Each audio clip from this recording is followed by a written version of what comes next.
The National Association of Realtors, real estate agents, realtors, realty, brokers, brokerages, in trouble. In trouble. This industry has been behind the curve for a long time. Kind of like the education industry, kind of like the construction industry, just very behind the curve, very long to change. And full disclosure, I have my real estate license. I helped people buy and sell for 10 years, and I got out of it to manage my own portfolio and to focus on myself and my family and to do my own education from what I had experienced in high-level sports, professional sports, and my own investing business and my own business endeavors, and to then give back and start to tell people what I had experienced and also impart my wisdom of 20 years of high-level sports and business life. So this is not something that that surprises me. Let's just say that it's not something that surprises me. The realtors are still mad that Zillow has their information from 20 years ago. We're like, wow, we should have had your data, the data. That was our data. And this is one of the reasons, quite frankly, that I got out. This is again why I talk about Bitcoin so much, and this is why I was a gold bug, someone that was like, oh my gosh, the dollar's fake 15 years ago, and I realized that as a college student, senior, seeing a collapse, and then realized, oh, gold and silver is real money because the dollar can be backed by it, and then realizing, oh boy, wow, I was wrong again. Gold and silver is not the best form of money we have. We have pure money, the first true money ever found, which is Bitcoin, where it can move over time and space, and it won't get centralized like fiat currencies, or it won't get centralized like gold and silver. We actually have the answer that we've been looking for, that has caused all these problems that we're looking for. Massive wars, world wars, causing inflation, causing living situation problems, it's causing wealth inequality gap. All those things are caused by debt-based fiat monetary systems caused by the government. So just newsflash. But the real estate specific, this is not a surprise. This is one of the reasons, like I said, that I left real estate, because I could see the writing on the wall. Sometimes I tend to be 5 to 10 years early with what I am doing and what I see. But this is, very, very easy to see if you're in a world of recognizing patterns and technology. Realtors won't exist in 5, 10 years. They won't be there. Neither will lawyers, accountants. When I can feed my tax return into ChatGPT, why would I need an accountant? That makes zero sense. When it can analyze it in 5 seconds and give me the answers I need, and I can ask it questions, what do I do with this depreciation? How do I handle this apartment complex I have? Whatever, and it can just give me the answers.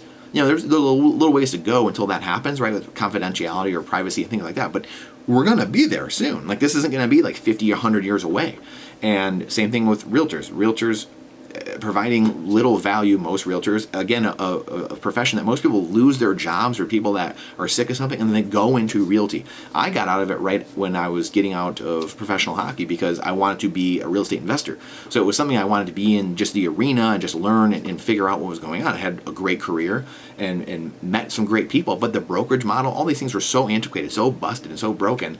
I personally never saw, so this whole thing with NAR colluding, apparently, the Missouri judge said that they were guilty on colluding to keep real estate commissions high. I've never seen that in my life. Brokerages, I've seen people say, hey, well, we charge 3%, or hey, let's shoot for 3%. Like, that's what the industry standard is. Well, that's just an industry standard. I don't know the details of this. I have no idea. I haven't looked at all the facts and all the reports, stuff like that. But from 10 years of actually doing it and selling over 500 homes in 10 years, I never saw that. Our brokerage is, that wasn't a thing. It was just like, hey, this is the industry standard, it's 3%. The thing I did see, though, was people cutting their own commissions a ton. I never saw people like colluding to go higher. So like, this is an indictment on the real estate industry just being antiquated and behind the curve. One, and this is partly why I left it. And then you've got people out there, people for years, trying to coach on things that they don't even do anymore. And the real estate industry is very weird, because you have a lot of people that are like coaching in the industry and doing, talking about cold calling and things that, like, who answers a cold call? at this point. Like why are we doing these things, or do not call us, and people are always doing like just random things to get around everything, and it just seems so antiquated, so just backwards, and it didn't make sense to me. Again, one of the reasons I left real estate, because we didn't do those things. I wouldn't do those things. I sabotaged my own business in many ways, because I would tell people what was actually going on. I'd say, hey, the economy is not looking great. This is what I see. And some years, a lot of these years, it was still kept going up because it kept printing more currency. But I told people, hey, be careful, be careful. This is what I'm doing. And so I lost a lot of business just because I was doing or telling people what I would do. And it was, didn't behoove my realty business, but I didn't care. I wanted to be right. And in many ways, I care more about being right than I did, trying to get a buck. I don't care about bucks. I don't care about dollars. I care about Bitcoin because it's actual pure money. Like we talk about here all the time. I'm going to save finite time for finite money, and that's the only equal trade. But I wasn't into Bitcoin that way. I couldn't get Bitcoin for doing realty years ago. So we have this antiquated business model. We got people cold calling all the time. We got, that's what you're told to do. It's a very salesy industry, and there's no real leadership. Brokerage models have been totally just blown up. Most brokers out there aren't teaching anything, aren't doing anything. So it's on a realtor to go find out what's going on and try to get better themselves. It's just the industry's all over the place. The commission thing, like I said, I've never seen people go up in commission, like collude to go up. I've seen people not collude to go down, I guess, but like I've seen people just in wars, like realtors in a war, race to the bottom, like, well, I'll offer for 2%, I'll offer for 1%. And it's like, okay, like how long is that going to work? Like, why don't you charge more and say, hey, I'll do it for 4%? Or, I guess 7% or 8% or whatever, instead of 6%, which is the industry standard as of the last 10, 15 years, and say, I'm going to do 10 times as much, like actually do it. I'm going to have a Hollywood video team come in, pay $5,000 to do that, and then you'd blow everyone else out of the water. So I never understood that. Like, you're racing to the bottom. You don't even value your own time and energy. So if the seller's not paying you, why would you expect the realtor to do anything for you? It just made no sense. And most sellers don't understand. They think the agent's like, they're just raking all this cash. And it's like, most agents aren't raking in any cash. The median salary of a realtor is like 30 grand a year or something like that, or 20 grand a year.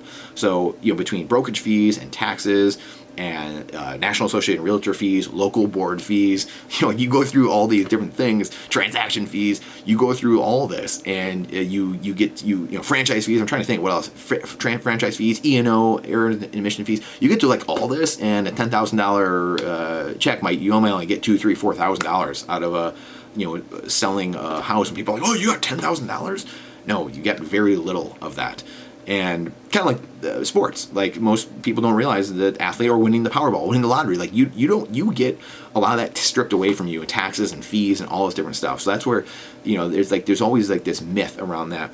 So again, my point with all this is that it's ironic because I've never seen people collude to go up. I've heard people say, hey, this is what we charge, that's it. And people always try to negotiate it, so it's not like it wasn't negotiable. I don't know. I'm just fascinated at this case in general. But I've seen people race to the bottom. I've seen realtors racing to the bottom because they didn't value their own time and energy. But I saw the industry changing, and I saw an attorney, an accountant. If I can feed my case, or I can feed my tax return into the machine, into ChatGPT, why would I need you? A realtor, same thing. Like, I can find my house online. I can just go get a hold of the seller right away. I can go find the information, just go get a hold of the seller. Well, why would I need you? And if I can feed now into ChatGPT, hey, what do I need to do to complete a real estate transaction? Where should I go?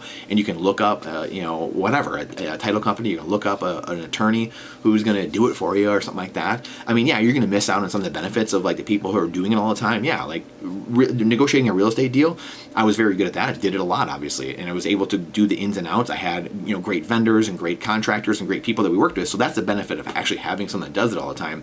Is having someone who knows ins and outs and has all the people in order to get the whole transaction done. Because it takes 30 to 45 days minimum to do the transaction with a normal mortgage deal. And you have to have all the people in place and all the timelines set properly and followed properly in order for it to get done. So that is the benefit of it. But again, these are all things that could be done. Just like an accountant, attorney, doing all these things, they're going away over time. Just like this, the commissions are going to decrease.